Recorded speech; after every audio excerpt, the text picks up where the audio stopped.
parole aux associations.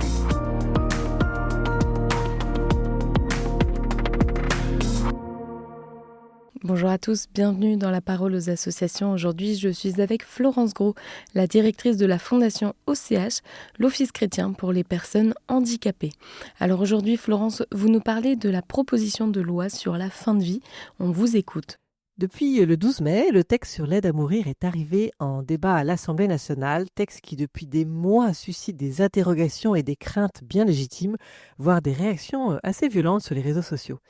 À l'OCH, des personnes handicapées viennent exprimer leur peur de ne pas être respectées dans leur choix de vivre avec leur maladie, dans leur dignité, de ne plus être reconnues pour leur talent, de ne plus être soignées. Pour elles, donner la mort n'est jamais un soin. Et ce qu'elles réclament, ce sont justement des vrais soins, d'être accompagnées. Elles ont perdu toute confiance en leur politique. Des familles de personnes avec un handicap mental crient aussi leur inquiétude. Comment leurs enfants atteints d'une affection grave et incurable, qui sont les termes mentionnés dans le projet de loi actuel et qui donnent droit à l'aide à mourir, ne risqueraient-ils pas d'être des victimes de cette loi si permissive ?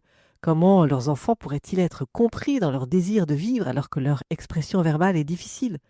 Cette loi génère beaucoup d'angoisse chez les personnes malades et l'entourage. Justement, parlez-nous de l'entourage qui est confronté à la mort de leurs proches. Mais c'est une réalité insupportable pour certaines familles. On a des exemples tragiques chez nos voisins européens. On a vu en Espagne le tribunal de Barcelone accepter le droit à l'euthanasie d'une jeune femme de 24 ans paraplégique. Elle souffre sans doute aussi de troubles psychiques non soignés. L'opposition de ses parents ne change rien. Eux veulent accompagner leur fille dans sa vulnérabilité, faire reconnaître ses troubles psychiques qui lui enlèvent sa liberté de décision. Ils se sentent mais abandonnés. En Belgique, Claire Dirk, atteinte de la même maladie neurogénérative de son père, n'a rien pu faire contre le désir d'euthanasie de son papa. Elle en est meurtrie. Ces messages forts sont inquiétants pour les familles qui assistent impuissants à la mort de leurs proches. On vit dans une ambiguïté mais incompréhensible. On reconnaît d'un côté les conséquences désastreuses du suicide, on veut l'éviter en faisant de la prévention, et de l'autre côté, on le provoque, on le promeut. Ces exemples très concrets sont en Europe, mais on observe aussi à l'OCH, dans le service écoute et conseil, le mal que fait cette loi sur les familles. Et alors justement, de quels impacts l'OCH est témoin ? Qui sont les personnes les plus mal face à cette loi ? Alors je ne voudrais pas mettre une échelle de valeur à la souffrance des proches. L'OCH écoute, entend et peut témoigner. L'équipe écoute et conseil, par exemple, reçoit des appels d'enfants de personnes malades qui veulent mourir pour abréger leur souffrance. Ils viennent déposer leur propre souffrance de futurs orphelins, leur impuissance et leur colère vis-à-vis de la société qui ne les écoute pas, qui font comme si cette loi ne devait avoir aucune conséquence sur l'entourage.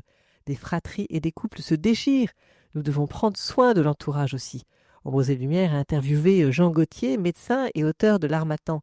Il insiste sur la nécessité de renforcer la cellule familiale. Il dit que ce n'est pas en votant cette loi que les députés français trouveront une issue, mais en soignant la famille qui est la première préoccupation des Français. Il invite les soignants à ne pas céder à la culture du déchet. De son côté, Claire Fourcade, qui est médecin aussi et présidente de la Société française d'accompagnement et de soins palliatifs, prend soin des proches dans son accompagnement. Elle écrit dans Journal de la fin de vie: rassurer les proches, les écouter eux aussi, qui le sont si rarement, les inciter à souffler quand il le faut pour que les soins palliatifs soient bien la paix des survivants. Lutter contre cette loi, prendre soin des patients malades mais aussi des proches est une nécessité. Le CH est un soutien pour ceux qui appellent l'équipe Écoute et Conseil au 01 53 69 44 30 ou écoute-conseil@och.fr. Eh bien, merci Florence pour ce partage. Je vous souhaite une belle journée et je vous dis à bientôt.